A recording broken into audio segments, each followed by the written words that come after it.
Okay guys, today's lesson number 2. We're going to cover putting, get you the basic fundamentals of putting, focus on a lot of your speed and alignment. Those are the two main factors, along with a couple other things that go into putting. Your speed and your alignment are very important for you to get the ball where you want to go. But it doesn't matter if you hit it as hard as you want or as soft as you want, the ball is never going to get there. So I would think that speed is probably the most important thing in putting, because you can get a general idea of which way this putt would break by looking at it. So with that being said, speed, the most important thing that we need to do to control speed is hit the center of the putter consistently. But if we don't hit the center of the putter consistently, you can't get consistent feedback on how far that putt will go, because now if you hit it off the toe or the heel, vice versa, whatever it may be, that ball isn't going to react the same as it does right off the center of the face.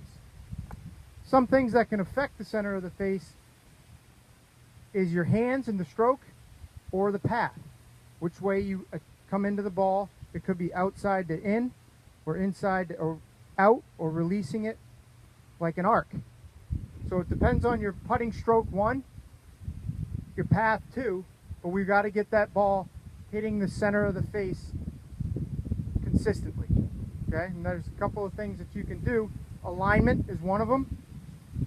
And getting in alignment is getting your eyes over the ball or just inside the instep of the inside part of the ball to allow your shoulders to rotate. If we get too far over the ball, now I can start manipulating it in my eyes. I can't see the line of where I want to hit it if the eyes are too far over the ball. So we're trying to get those things looked at. The other thing that we want to look at is the path, and I've talked about that. And the path is down your line. We want to get your putter swinging down the line as long as it can. If I start getting handsy, I can manipulate the face and manipulate the club, and the putter never travels down its path consistently. And we want to try to get that putter down your line as long as you possibly can to allow the ball to get rolling on your intended target line. Okay. The other thing that we want to look at is your setup. Are your shoulders and your feet and your eyes over the ball, going down your target line, aligned up? I can align up over here and want to look at putting over there. We got to get those things in sync, coordinating together, so we can create a consistent stroke, allowing ourselves to hit the center of the face, which gives us proper speed. And with speed comes tempo. And Rick, we worked on tempo the last time with chipping. Same thing as in putting. We don't want to get too deliberate or methodical and take it slow and speed up through. We want to make it a consistent rhythm and tempo of what that putt, of what type of putt you need to hit, what gauging the terrain and what the terrain is giving you. That's all going to dictate your tempo, but we need to make sure that we use our shoulders to control that tempo. If I can move my hands a lot faster than I can move my shoulders, and now you're creating, again, face rotation, which now your centerness of contact is not going to be consistent, and my tempo and rhythm isn't going to be consistent, which is going to throw, one, the direction of the ball off, and then your speed off. So if we can get you to understand, which I have a tool here that really helps. I have a bunch of training aids, but this one really helps give you feedback on using your shoulders. And a quick demonstration here.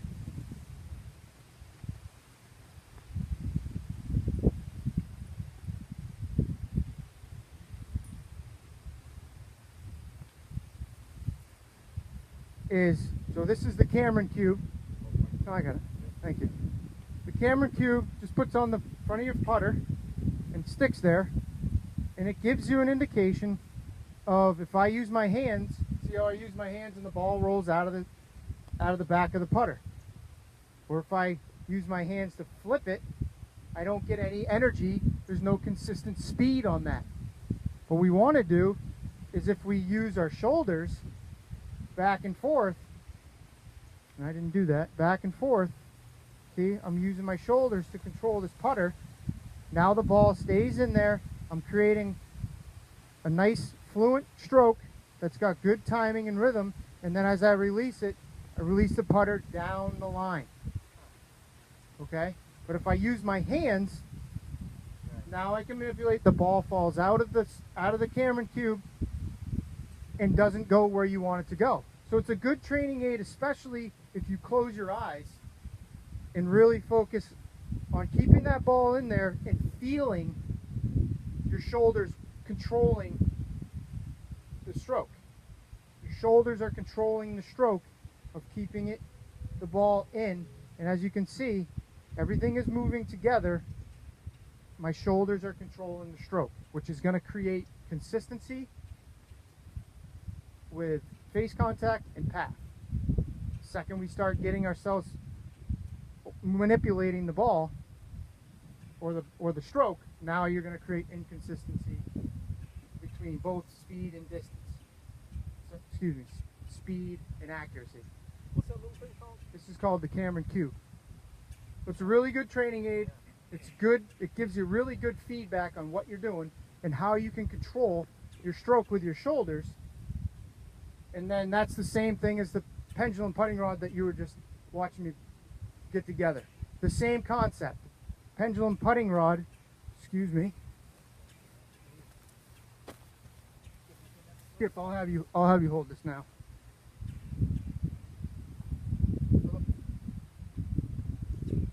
The pendulum rod here, as you can see, there's equidistance away from the shaft and the butt of the putter, right? And from there, these two are parallel, right? If I use my hands, see, the butt of the putter is going back and forth. But if I use my shoulders and try to keep these two as close together as possible, well, now the putter is stroking with my shoulders and the putter is moving by the control of my shoulders, and everything is staying the same and the speed is the same, right? So I'm controlling it. You see my shoulders rocking, going back and forth, allowing the putter to swing. But as you see, there's not a lot of face rotation there, is there? You can see your eyes are still and your eyes are over the ball. You get yourself into a position, which I have the eye line mirror over there. With this, you do this with the eye line mirror, we can set this into your sternum to where your eyes are perfectly over the ball. Your shoulders, you can check your shoulder alignment, getting yourself right over into your setup and retraining your eye what your proper setup is and feeling, because posture has to be consistent. If your posture and setup is consistent, then you're putting yourself into a position to succeed in your putting and making more putts, especially around 3 feet. If you can consistently make 3-foot putts, then you know your stroke is good, and now you can work on your distance control, your speed, your feel. But if you get into a good setup and you allow yourself to succeed, now you're going to create positive feedback and give yourself feelings of how hard I need to hit this, because I'm hitting it solid every time. One other thing, sorry, Skip, I don't mean to. One other thing is, and I've learned this too, is understanding in your setup what your dominant eye is. So if my dominant eye is, I'm right eye dominant. And for me to putt best, I need to be open a little bit. Shoulders are still square to my intended target line, but open my feet to allow me to look down my line. Vice versa, if you're a left eye dominant, you can stand in here square, whatever you may be, and you can see where you want to go. You can see where you want to hit this ball. So you don't need to be open as much. So figure that out and try to kind of input that into your setup and what works best for you. That's what it comes down to. You know, again, setup, ball position. If you like to put the ball in the middle of your stance, then I suggest, 55-45 weight distribution, 50-50. If you're one person that likes to get the ball more forward, well, then I recommend putting more weight on your left side, because the goal is to get your eyes and nose over that ball. I have the ball forward, but I have even weight distribution, the ball is going to fall 3 inches behind where you want to hit the stroke, and now you're swinging on the upswing. So not only does it matter this way, but this way also, huh? Absolutely. Absolutely. Yep, because you know, and the common tendency for a lot of golfers, and it's my problem as well, which is why I use that eye line a lot, is I get too far over the ball. My eyes are on the outside part of the ball. It doesn't allow me to keep the consistent path that I want, and now I start trying to manipulate it, and I tend up pulling the ball a lot because the path and club face are now closed. Mm-hmm. Where you were going back and forth, now you kept the ball rolling. Yep. Right? Now, if you're too close, that's not going to happen. Exactly. If you're too far, that's not going to Exactly. happen. So You got to get into your setup and allow your shoulders to rock. I mean, you can get a little too far. I mean, it's more of a training aid to get the feeling of your shoulders controlling the stroke, not our hands. You know, especially with the way they mow greens nowadays. They're so fast. You know, the old days you used to be able to pop it, get the ball rolling, like pop jumping along the green and then roll out. But we want to try to get the ball rolling as soon as possible. Get that ball rolling so it's creating end over end roll, which means you stayed on your target line longer, you've hit a solid putt off the center of the face, and the ball is going to start rolling, and that way you're going to be able to see and feel what a good stroke is and then see the results. Once you start getting that, you're going to start seeing more balls go in the hole. Any questions? Any other questions? All right, well, let's get you guys going. I got a couple different stations.